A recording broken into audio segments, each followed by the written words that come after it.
오늘 어린이 주일 맞이해서 우리 찬양대가 참 기분 좋은 찬양 들으면 아주 우리 이진미 집사님이 그 깜찍하게 잘하셨는데도 클라리넷도 부시고 어디가 사라지셨나요?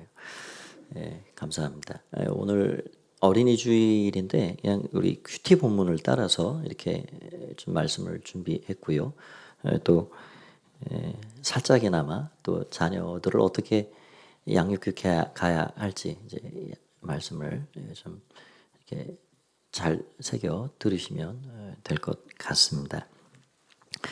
지난 2주 동안은 솔로몬 이야기를 좀 말씀을 드렸고요. 오늘은 솔로몬의 아들 르호보암의 이야기를 말씀 드리려 합니다.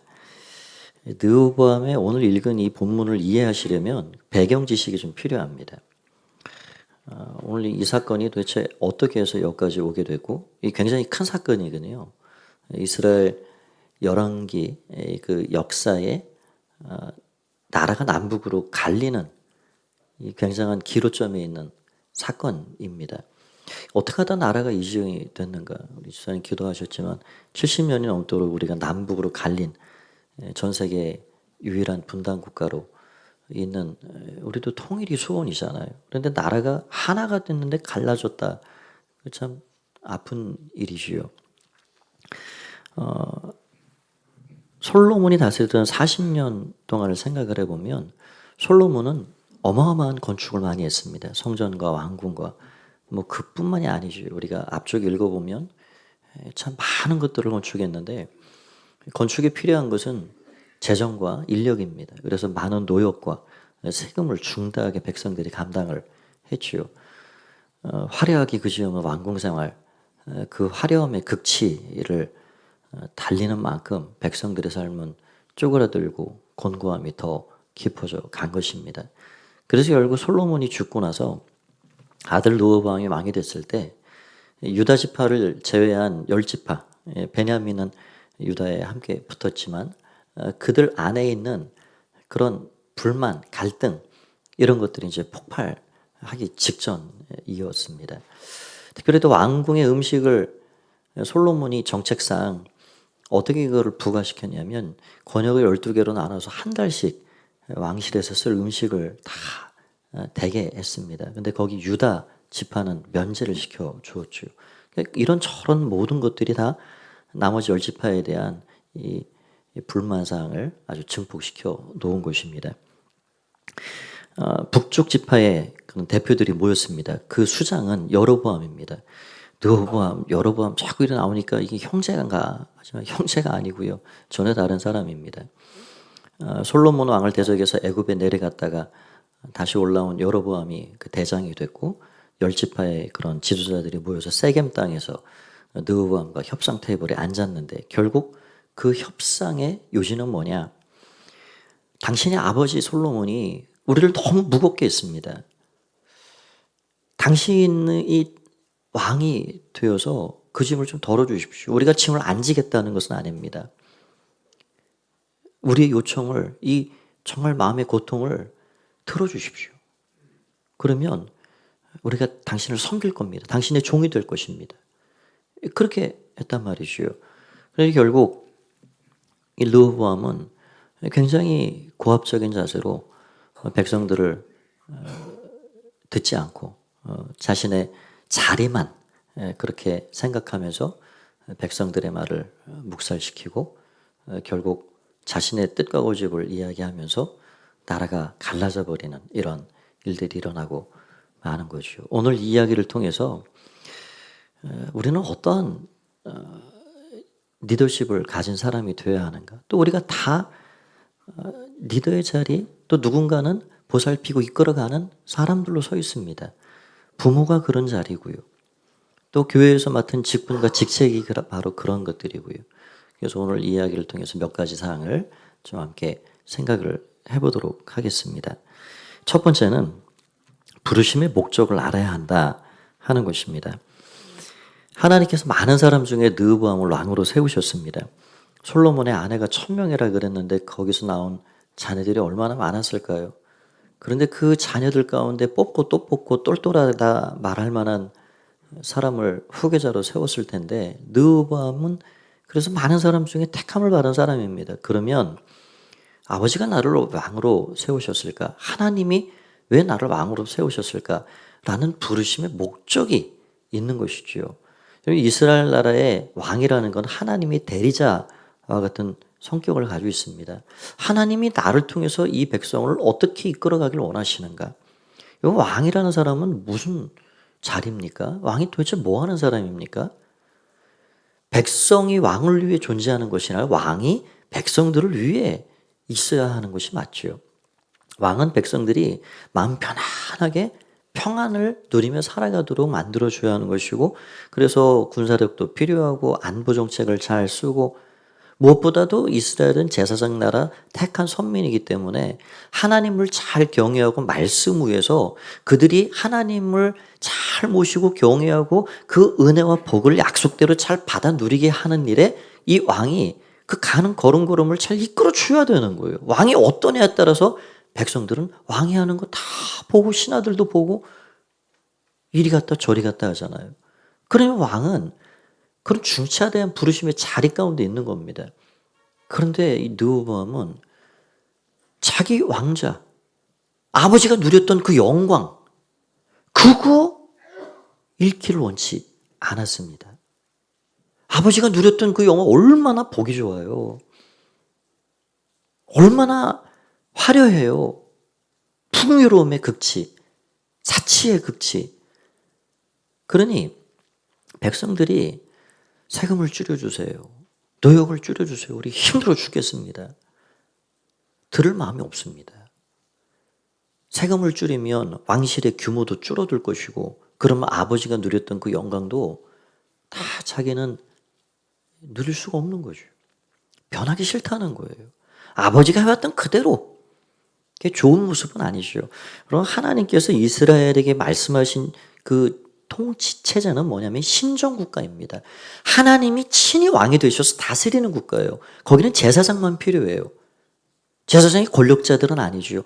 하나님 경외하기를 잘 가르치고 백성들은 하나님 잘 모시고 왕으로 섬기면 하나님이 약속대로 그들에게 복을 주시고 안전을 지켜주시기로 돼 있는 겁니다. 그런데 왕을 요구해서 왕을 주었더니 그 왕이 젊은이들 끌어다가 노역을 시키고 무거운 세금을 중과시키고, 지금 이 나라가 다른 나라하고 별반 다르지 않고 오히려 더 하고 있는 거죠. 르호보암은 변화를 원치 않았습니다. 지금 르호보암은 얼마나 좋은 기회예요. 내적으로 갈등이 지금 깊어 있는 그 12지파를 잘 하나로 모을 수 있는 좋은 기회입니다. 지금 폭발 직전에 있지만 내가 여러분들의 마음을 그동안 몰랐습니다. 우리 아버지가 그렇게 화려한 왕궁에서 부귀영화 누리며 그렇게 살아가면서 저도 왕궁에 아버지 곁에 있으면서 백성들이 얼마나 무겁고 곤고한 삶을 살았는지 저도 미처 몰랐습니다. 제가 당신들 그 짐을 좀 덜어드리도록 할게요. 이렇게 했다 그러면 그 르호보암이 얼마나 존경받는 왕이 됐겠어요. 더 존경하고 더 잘했겠지요. 왕이 우리 마음을 헤아려 주는구나. 그런데 르호보암은 그런 변화를 원치 않았습니다.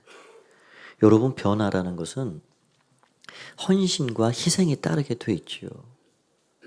더 좋은 쪽으로 변화되려면 내가 헌신하지 않고 내가 희생하지 않으면 변화가 일어나지 않습니다. 그래서 우리는 그냥 이전에 해왔던 그대로를 계속해서 답습해 가기를 본능적으로 원하는 거예요. 이게 제가 우리 교회에 참 감사한 일은 우리 교회는 참 이 유연성이 좋은 교회다. 목사를 너무 믿으셔서 그랬는지 가족교회 하자 그러면 목사님 해보세요. 우리 장로님들 당회에서 어떤 걸 결정하면 다 믿어주시고 또 따라주시고 참 감사한 일이죠. 변화하되 지난주 우리가 생각했던 변질이 아니라 하나님이 정말 더 기뻐하시고 원하시는, 정말 하나님이 원하시는 그 뜻을 향해 변화되어 줄 믿습니다. 거기에는 우리의 희생이 필요하고 헌신이 필요한 거예요. 그런 가정교회가 쉽지 않죠. 거기 희생 헌신이 되지 않고는 가능하지 않습니다. 그러나 목장마다 정말 좋은 소식들이 들려옵니다. 오늘 느호보암은 부르심의 목적을 알지 못하고 있습니다. 어제 월삭에 오신 목사님이 한번 못 들으신 분들은 유튜브 영상을 한번 보시면 좋겠습니다. 우리 각자가 다 부르심이 있다는 거예요. 부르심. 가정에서는 아빠로서, 아내로서, 부모로서 다 부르심이라는 거예요. 어쩌다 남편 되고, 어쩌다 아내 되고, 어쩌다 부모 되고 그런 게 아니라는 거예요. 저도 마찬가지면 어쩌다 목사 되고 그게 아니라는 거예요. 오늘 저와 여러분들을 하나님께서 어쩌다 지나가다가 아이고 걸려서 그냥 하나님 백성 삼아 주신 겁니까? 그건 아니잖아요. 어쩌다 걸린 게 아니에요. 에베소서 1장은 우리를 향해서 창세전에 우리를 예정하시고 계획하셔서 성령으로 인친 하나님 자녀와 백성 삼으셨다 말씀해 주고 있습니다. 분명한 부르심과 분명한 목적이 있다는 거예요. 그럼 왜 가정이 어려워지죠? 내가 아빠로서 부르심을 받았어요. 남편으로 부르심을 받았어요. 아내로서, 엄마로서 부르심을 받았어요. 그 부르신 자리에 나를 하나님이 여기 세우셨구나. 그 부르심의 목적을 알고 있으면 내가 남편과 아내로서 부모로서 마땅히 이런 일들을 감당하고 살아야지 라는 마음이 있는 거예요. 그런데 어쩌다 그렇게 그 자리에 선 걸로 생각하면 이게 아무것도 되지 않습니다. 성경은 부르심의 목적들을 많이 말씀합니다. 아브라함을 부르신 목적이 있고 이스라엘 백성 전체를 부르신 목적이 있습니다. 신약 성경에는 부르심이라는 말이 32번이 나옵니다. 그럼 부르심의 목적을 여러 가지로 생각할 수 있지만 결국은 그것으로 귀결됩니다. 너희가 무엇을 하든지 먹든지 마시든지 다 하나님의 영광을 위해 해라. 우리가 무심결에 나를 위해 먹고 나를 위해 마시고 살지만 한 끼의 밥 한 그릇조차도 하나님의 영광을 위해, 그분을 위해, 그 나라를 위해 하라. 결국 복음을 위해 살아가라 라는 말씀입니다. 사도 바울은 하나님께서 예수님을 대적하는 자신을 왜 부르셨는지 그 목적을 분명히 알았습니다. 로마서 1장 1절 말씀을 보면 예수 그리스도의 종 바울은 사도로 부르심을 받아. 부르심 받았다는 거죠. 왜 부르심 받았습니까? 하나님의 복음을 위하여. 나를 선택하셨다는 거예요. 그 바울은 우리 모두도 그런 부르심의 풍성한 것이 무엇인지를 알게 해 주십시오. 그렇게 간절히 기도를 하고 있습니다. 에베소 1장 18절 말씀을 보면 너희 마음의 눈을 밝히사 그의 부르심의 소망이 무엇이며 성도 안에서 그 기업의 영광의 풍성함이 무엇인지를 알게 해 주십시오. 간절히 기도하고 있는 것입니다.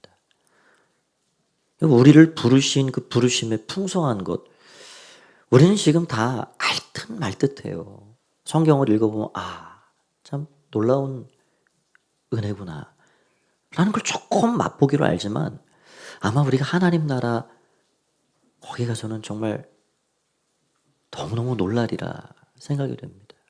우리를 부르신 부르심 너무 신비하고 너무 풍성하고 조금 더 좁혀서 우리 가정의 달을 시작하면서 오늘 특별히 어린이날 어린이 주일을 보내면서 가정에서의 부르심을 좀 생각을 해보면 내가 남편으로서 어떤 부르심을 받았는가, 아내로서 어떤 부르심을 받았는가, 자녀와 부모로서 하나님께서 나를 부모로 부르셨는데 어떤 부모가 되어야 하는가, 우리 그거 생각하는 겁니다. 생각하면 기도하게 돼 있고요. 기도하면 하나님께서 그 부르심을 나를 부모로 부르신 목적이 뭘까? 나의 자녀들을 어떻게 양육할까? 성경을 들여다보고 살피게 돼 있습니다. 그러면 그 부르심의 자리로 다시 돌아갈 수 있는 거예요. 목적을 바로 알 수가 있는 거죠. 여러분, 부르심이란 기회입니다. 잘하면 거기에 상급과 선물이 주어집니다. 르호보암 왕이 백성들의 말을 잘 귀 기울여 듣고 그들의 마음에 무거운 것들을 좀 헤아려 주었더라 그러면 얼마나 좋은 교회예요. 그 백성들이 더 잘할 거예요. 더 존경받을 수 있을 거예요. 그러나 그렇게 하지 못한 것입니다. 하나님이 저와 여러분을 부르셨습니다. 교회에, 직장에, 가정에 여러 가지 직책과 직분으로 다양한 이름으로 우리를 부르셨습니다. 하나님의 나를 이 자리 이곳에 이러한 이름으로 부르셨다라는 것을 기억하시면서 그 부르심의 목적을 늘 생각하며 사명을 잘 감당하는 여러분 모두가 되시길 바랍니다. 두 번째는 하나님께 묻고 맡겨야 한다 하는 것입니다. 백성들의 요청을 들은 르호보암은 3일간의 시간을 요청했습니다. 이 3일은 굉장히 중요한 시간입니다. 아버지 솔로몬은 처음 왕을 시작하면서 얼마나 간절하게 하나님께 예배하고 기도하고 일천번제 드리고 또 맡기고 기도하고 하나님 나타나셔서 무엇을 줄까 했을 때 하나님 저는 부족합니다. 이 많은 백성 어떻게 이끌어갈지 알지 못합니다. 백성들의 마음의 소리를 잘 들을 수 있는 듣는 마음을 주십시오. 얼마나 하나님 마음에 참 딱 맞을 만한 그런 기도를 드리고 있나요? 르호보암은 기도하지 않아요.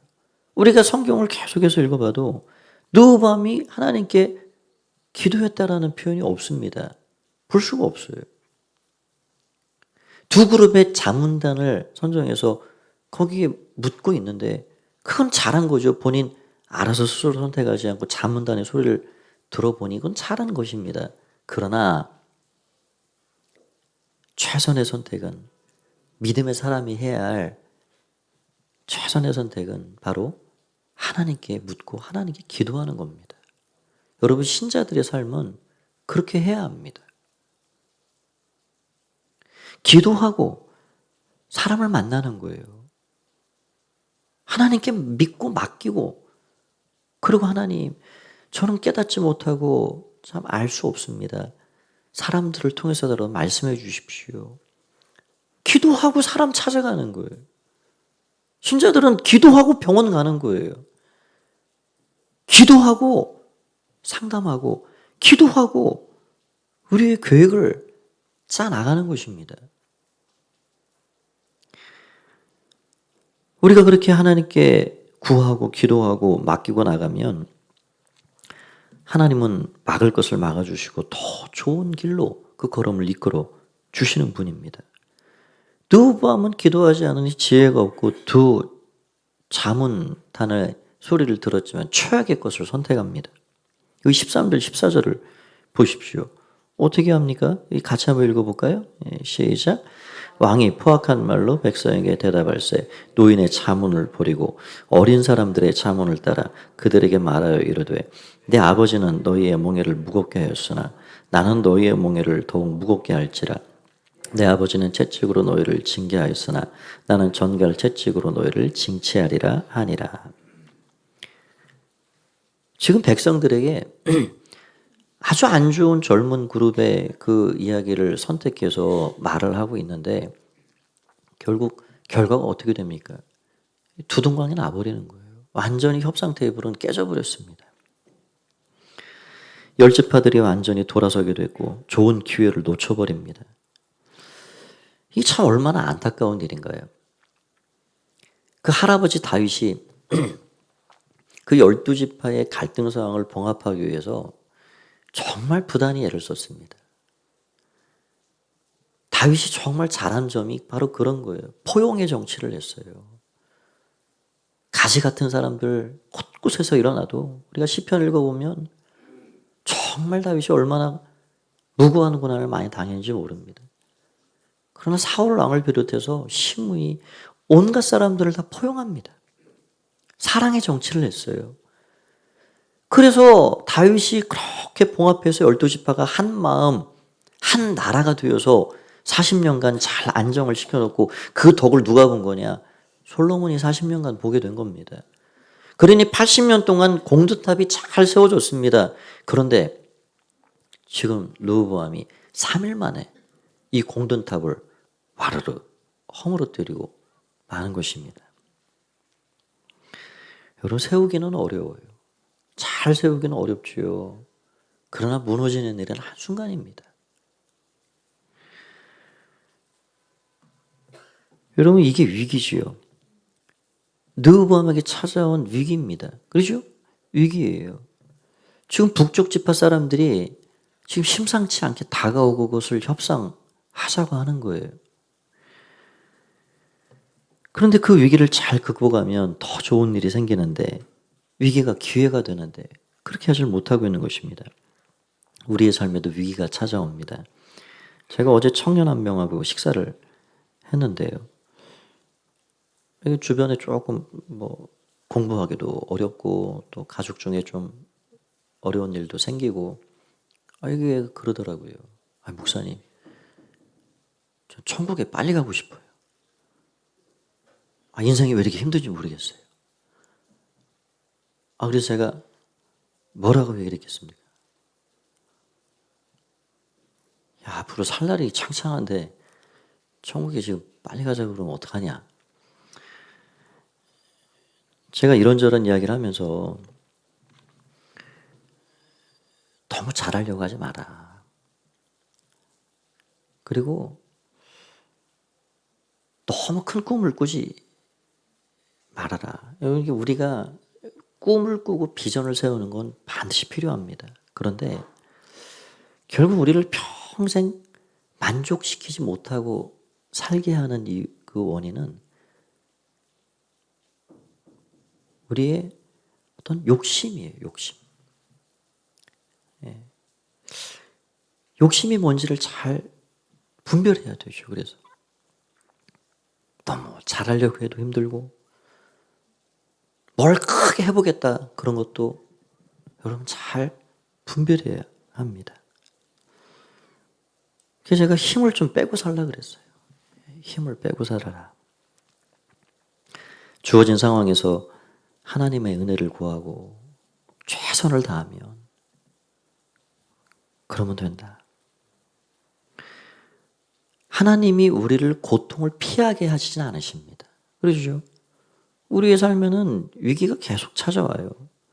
고통을 피하게는 안 하세요. 그런데 하나님은 그 고통을 통해서 우리를 단단하게 만들어 가십니다. 우리를 잘하게 하시는 거예요. 저도 돌아보면 그 청년의 말 참 공감이 가요. 어릴 때는 어릴 때도 힘들고 청년 때는 청년 때로 또 힘든 일이 얼마나 많아요. 무겁고요.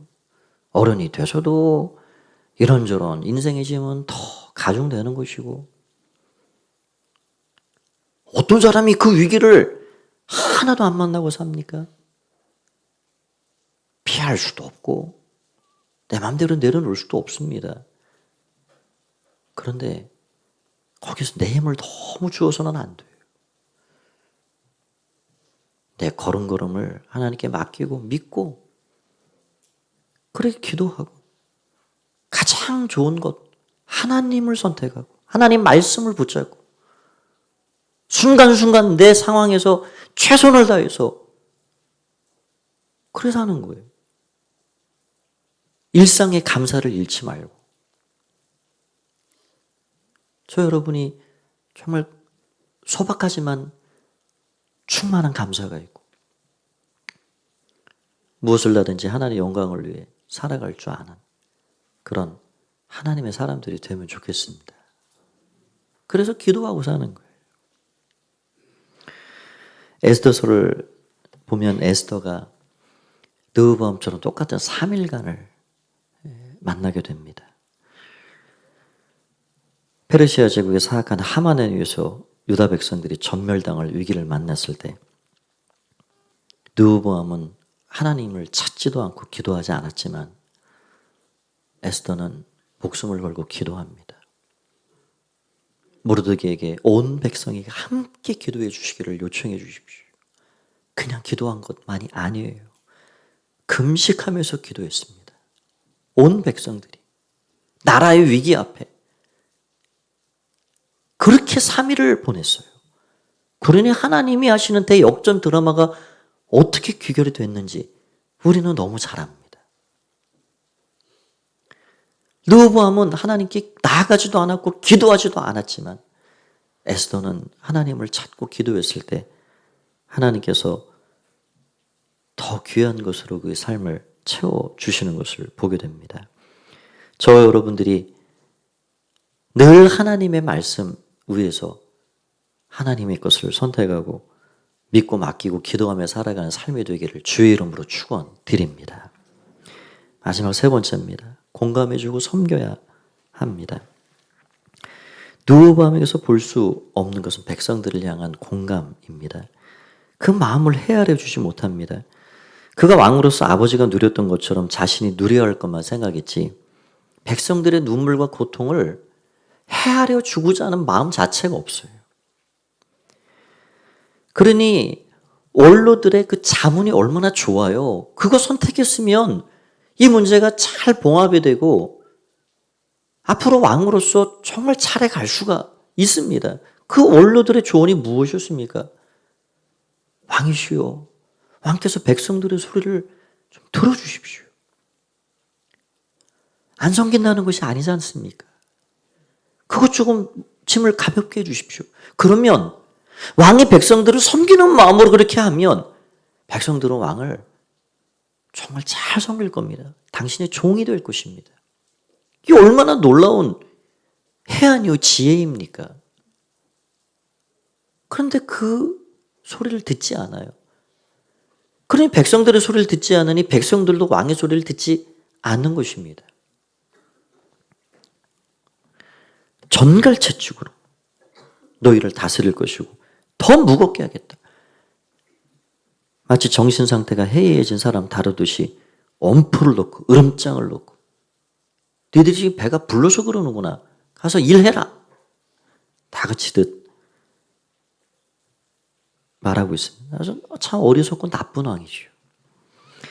저는 여기서 이 르호보암 왕과 대비되는 너무나도 선하고 우리 마음의 아픔의 자리까지 지극히 낮은 자리까지 내려오셔서 우리 마음을 공감해 주시고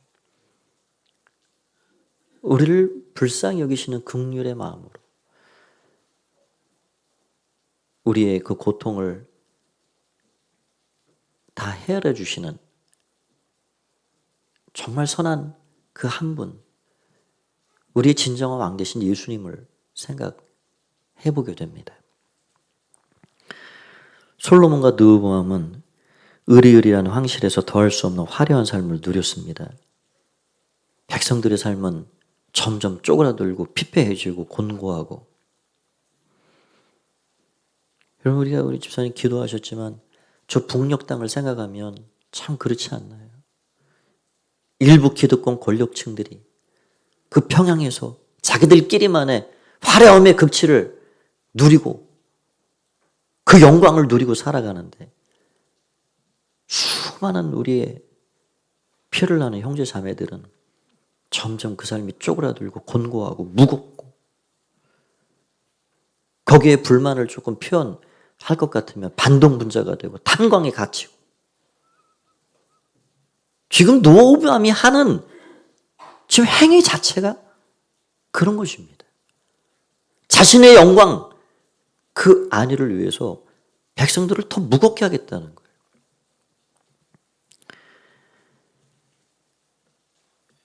우리 예수님은 얼마나 좋으신 분인가. 우리 인생이 가지고 있는 그 고단함을 다 가져오라 말씀하십니다. 우리가 꿈에 그려도 사랑스러운 주님의 음성. 마태복음 11장 28절 말씀. 우리 같이 한번 읽어보겠습니다. 시작. 수고하고 무거운 짐진 자들아 다 내게로 오라. 내가 너희를 쉬게 하리라. 우리의 짐을 더 무겁게 하는 것이 아니라 너희 그 무거운 인생의 짐, 죄짐으로 시작된 그래서 사망으로 끝나는 그 인생의 무거운 짐, 깨지고 상한 짐, 고통과 곤고한 짐, 그 모든 것들을 내게 가져와라. 가져오셔서 어떻게 하신다 하시는 거예요? 다 지셨습니다. 그 몸으로 짊어지셨습니다. 십자가에서 인생의 모든 죄짐, 사망의 짐을 짊어지시고 거기서 죄의 천벌을 받으시고 우리 위에 그 죄짐을 다 거기서 지시고 죽으셨습니다. 저는 그래서 예수님이 너무 좋습니다. 세상에 어떤 왕이 우리의 곤고한 인생의 짐을 다 대신할 수 있으며 우리의 어깨에 메인 그 무거운 짐을 다 가져오라 말할 사람이 있을까요? 우리 위에 모든 것 대신하시고 우리를 진정으로 섬겨주신 그 좋으신 주님, 대신 우리에게 지어주신 것은 좋은 멍에 생명의 짐, 나와 함께 이 땅 살아가는 동안 너의 헌신이 필요하다. 너의 눈물이 필요하다. 너의 땀이 필요하다. 하나님 나라 완성하는 이 일에 우리를 동참시키시고 무거운 죄짐이 아닌 거룩한 멍에를 메워주셔서 우리에게 십자가시라 말씀하시는 그 주님이 나의 왕 되시고 우리의 왕 되셔서 참 좋습니다. 죄짐은 주님이 받으셨고 사명의 짐, 십자가의 멍에를 메워주신 것 우리가 달게 지고 그래서 가야 하는 것이죠. 말씀을 정리하고자 합니다. 오늘 어린이 주일을 보내면서 우리 아이들에게 참 때론 많은 실수를 하고 왔다. 저 자신부터 돌아보면 그렇게 생각돼요. 느호보암처럼 엄포를 놓고 부모의 이름에 달린 권위를 주장하고 공감하고 섬기는 것이 아니라 그 마음의 무거움을 들어주려 하는 것이 아니라 느호보암처럼 해오진 않았나 그런 생각이 들어옵니다. 우리 모두가 더 좋은 부모가 되기 원하고 더 좋은 리더가 되기 원하고 그러기 위해서는 우리의 부르심의 목적이 무엇인지 늘 기억하고 하나님께 묻고 맡기고 우리 자녀들을 말씀과 기도로 잘 양육해 가야 될 것입니다. 우리 자녀들이 그래서 더 정말 귀한 제목들이 되어서 하나님 나라 위에 귀히 쓰임받는 하나님의 사람들이 다 되기를 우리는 꿈꿔봅니다. 우리 교회에 속한 모든 아이들이 바로 그런 아이들이 되기를 원하고 그래서 더 행복하고 더 귀하고 더 하나님 앞에 아름답게 쓰임받는 우리 가포교회 되기를 간절히 바랍니다. 한 주간의 삶에도 여러분과 여러분의 가정이 이 모든 은혜를 함께 누려갈 수 있는 그런 복된 시간 되시기를 주의 이름으로 간절히 축원드립니다. 이 시간 우리 같이 한번 기도하겠습니다. 말씀 붙잡고 기도합니다. 한 주간의 삶을 주님께 맡기고 하나님 공감하고 또 잘 살펴주고 우리 자녀들을 축복하고 그렇게 우리 함께 통성으로 우리 짧게 한번 기도하겠습니다. 함께 기도합니다. 살아계신 주님을 찬양합니다. 주의 은혜 가운데 함께 하심을 감사합니다. 주님 감사합니다. 주님 감사합니다. 주님 감사합니다. 주님 감사합니다. 주님 감사합니다. 아버지 주님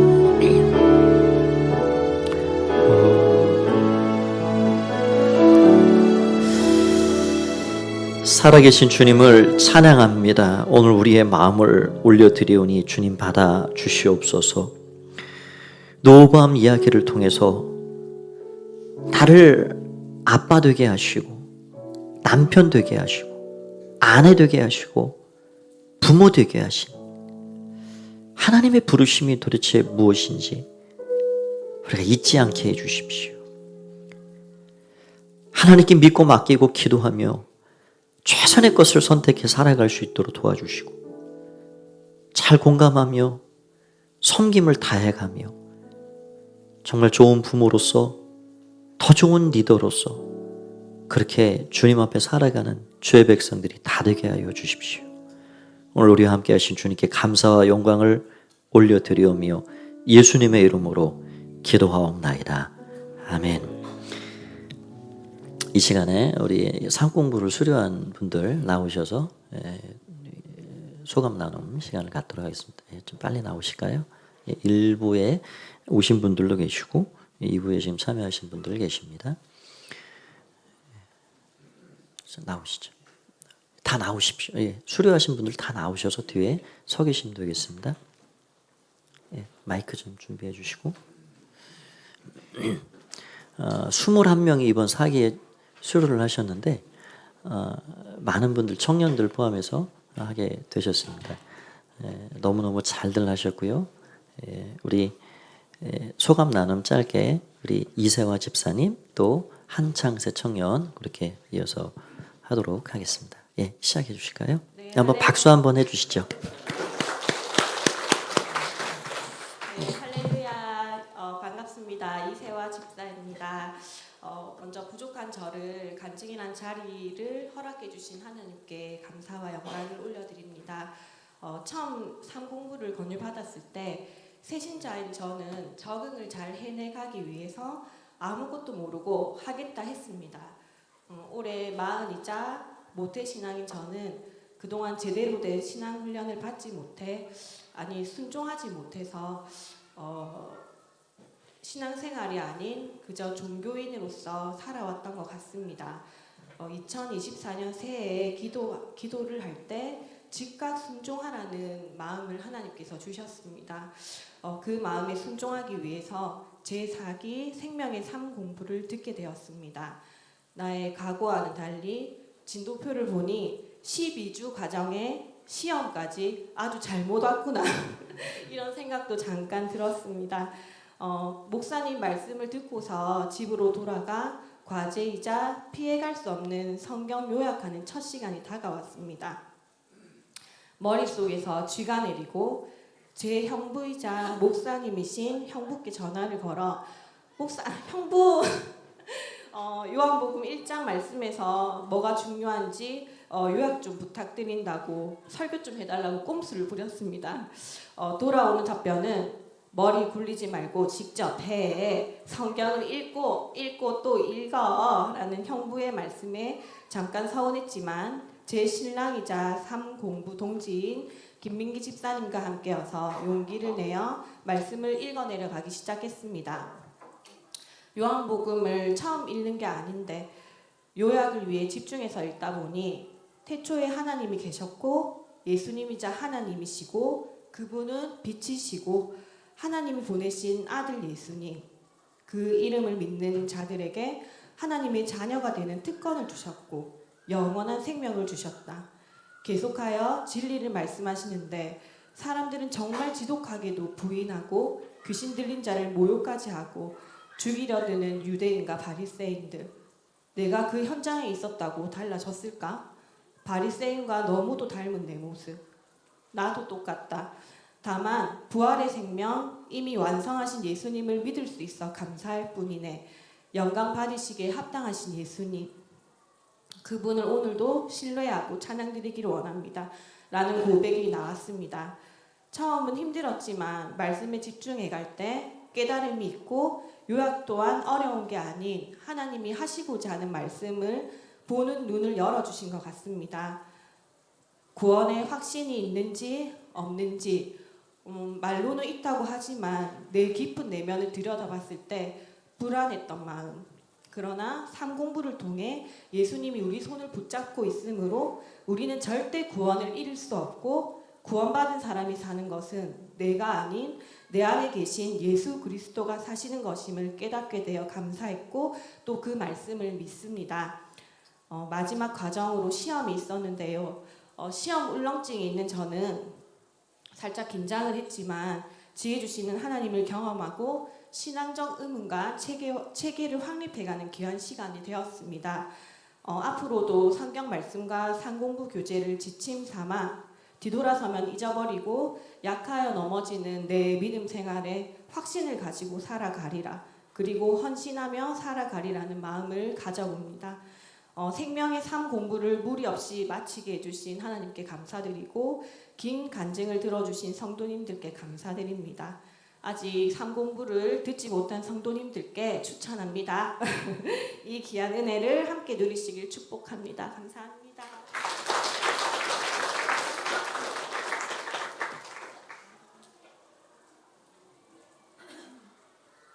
네, 안녕하세요. 가포교회 청년부 한창세입니다. 먼저 상공부 수료하고 간증하게 하신 하나님께 영광을 돌리고 이렇게 들어줄 수 있는, 저의 이야기를 들어줄 수 있는 성도님들이 있음에 감사드립니다.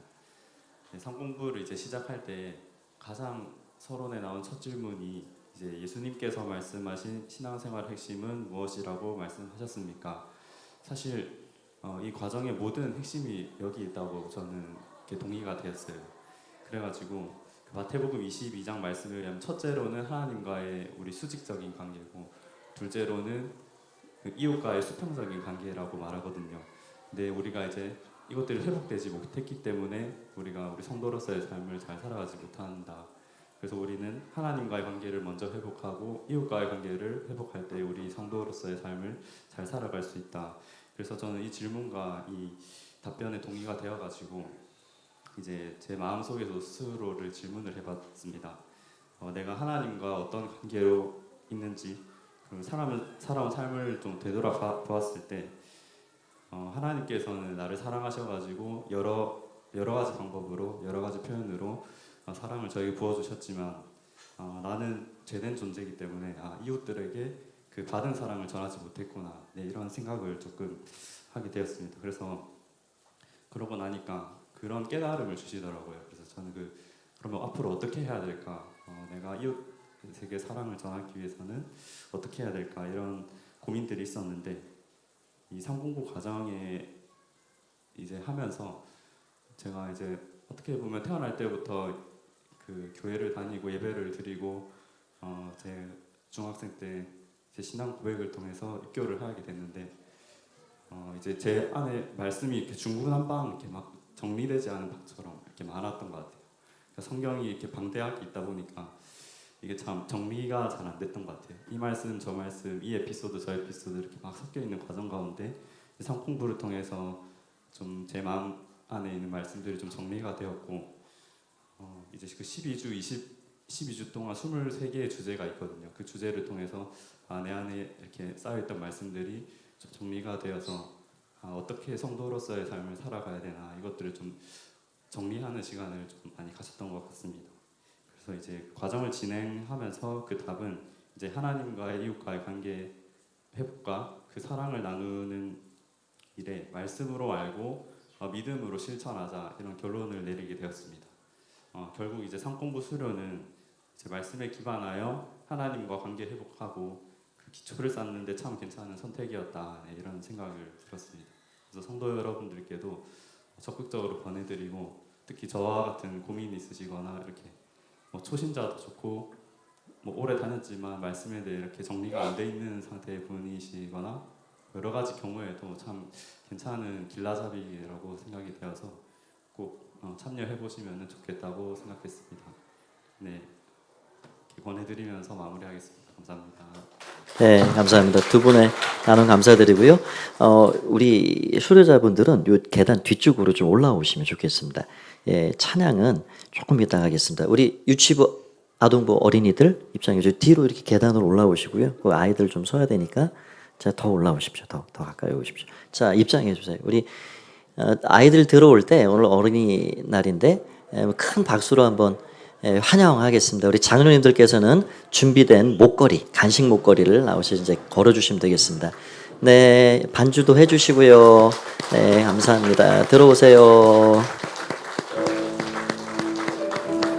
자, 그 계단으로 앞에 더 뒤로 오세요. 네, 올라오십시오. 자, 계속 박수 쳐주세요.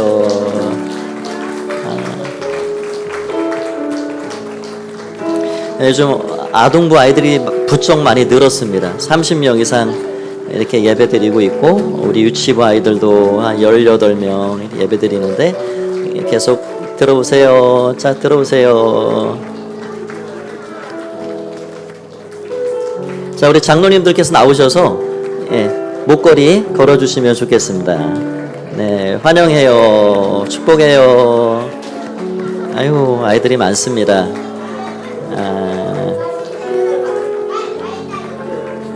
자, 축복합니다. 자, 들어와요. 자, 와서 앞에 잘 서주세요.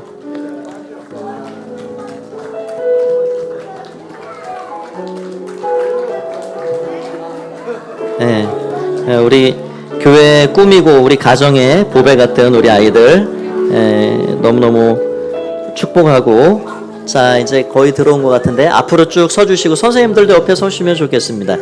예, 다 서주십시오. 좀 비좁지만 앞에 서주세요. 이렇게 다 들어오셔서. 자, 우리 야곱의 축복, 우리 힘차게 한번 우리 아이들 격려하고 축복하는 마음으로 함께 찬양하겠습니다.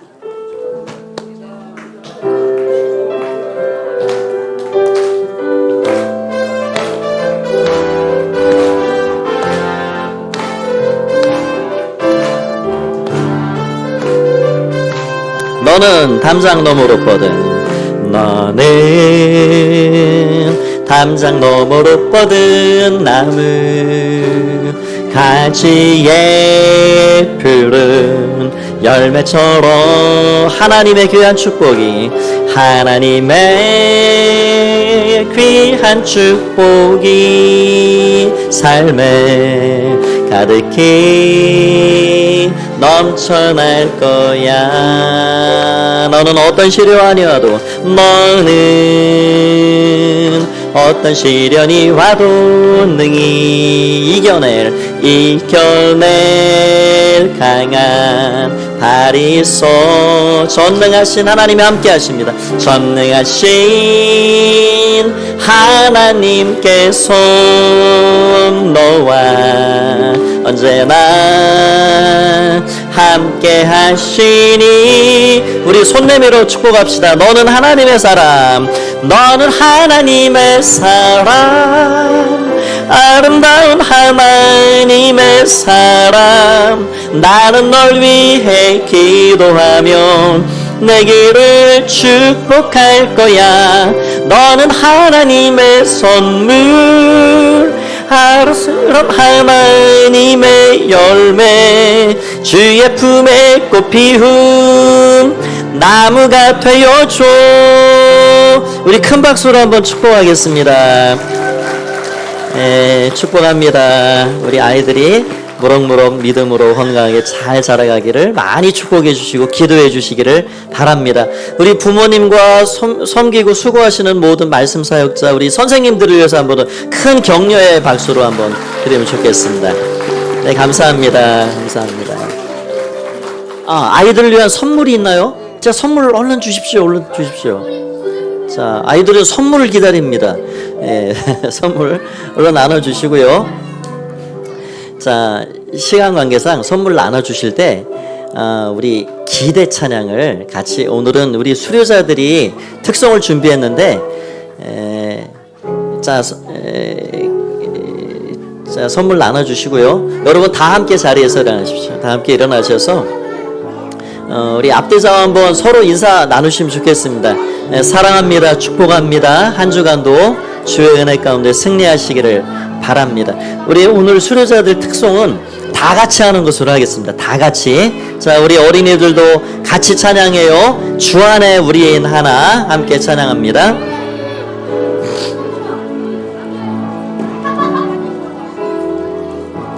주 안에 우린 하나, 모습은 달라도 예수님 한 분만 사랑해. 사랑과 선행으로, 사랑과 선행으로 서로를 격려해.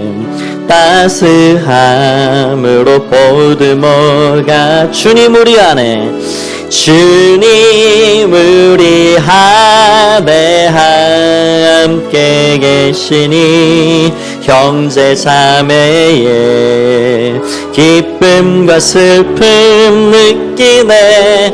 내 안에 있는 주님 모습 보내. 주님 기뻐하십니다. 기쁨 기뻐하시네.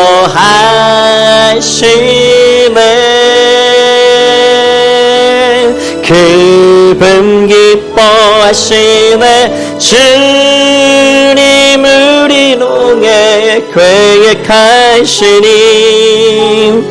부족한 입술로 찬양하게 하시니 주님 우리를 통해 계획하시니 너를 통해 하시릴 기대해. 주님 우리를 통해 계획하신 일, 주님 우리를 통해 계획하시니 부족한 입술로 찬양하게 하시니 주님 우리를 통해 계획하시니 너를 통해 하시릴 기대해. 우리 오늘 우리에게 이 귀한 아이들 주신 하나님 감사합니다. 우리 교회 주신, 우리 공동체 주신 하나님 감사합니다. 한번 큰 감사와 영광의 박수를 함께 하나님께 올려드리겠습니다. 감사합니다. 제가 기도로 예배를 마치겠습니다. 이제는 주 예수 그리스도의 은혜와 하나님 아버지의 사랑하심과 성령의 교제 교통하시는 은혜가 오늘 여러보암, 느보암 이야기를 통하여서 하나님 앞에 믿고 맡기고 나의 부르심의 목적을 늘 생각하면서 하나님 사랑하고 우리의 왕 되신 예수님 사랑에 나도 공감하고 섬기며 살기를 원하는 마음으로 예배하며 돌아가는 가포 가족들 가운데 또 우리 다음 세대 교회의 꿈과 비전이요 가정의 큰 보배로 주신 귀한 아이들 삶 가운데 영원히 함께 하옵시기를 간절히 축원하옵나이다. 아멘.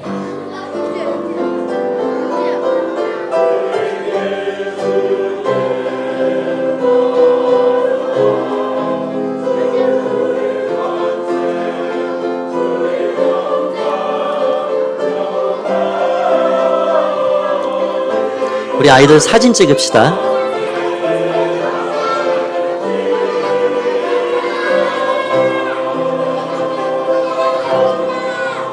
네, 예배를 마쳤습니다. 평안히 돌아가시고요. 우리 아이들 부모님, 선생님 다 나오셔서 우리 사진 한 장 찍도록 하겠습니다. 우리 아이들, 부모님, 선생님들 다 나오시죠.